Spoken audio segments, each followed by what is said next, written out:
I have long been a fan of Star Wars. The epic science fiction fantasy movie series has entranced me since a young age.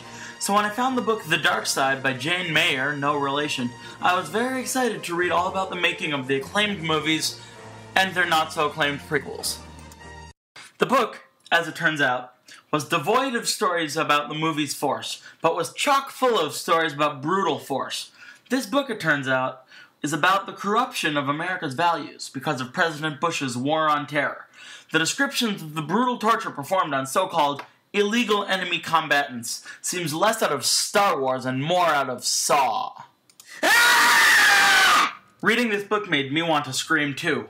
It frankly and without figurative language reveals the worst excesses of the Bush regime. The description of the so-called systematic destruction of the president's checks and balances by Dick Cheney and his chief of staff David Addington disgust me, and the book's evidence for the administration's blatant disregard for the rights of non-Americans clearly and candidly shows the former administration's total lack of understanding about how to solve global problems. And this book doesn't even cover half the scandals of the Bush presidency. There are few, if any, references to the claims justifying the Iraq War. No WMDs to be found here, or in Iraq for that matter, but I digress.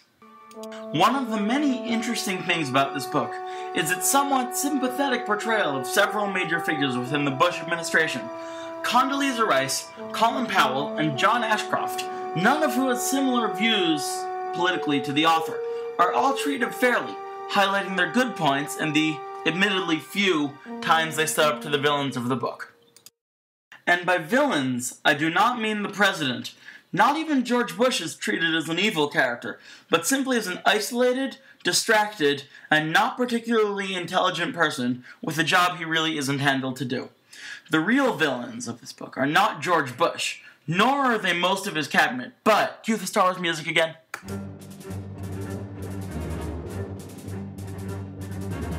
Vice President Dick Cheney, Cheney's Chief of Staff David Addington, and the Assistant Attorney General John Yoo, author of the notorious torture memos. They refused to follow the Geneva Conventions, authorized through legal processes full of holes, the detainment and torture of law-abiding citizens of other countries, and the opening of secret prisons, read gulags, throughout third world nations with lax torture regulation and no legal oversight.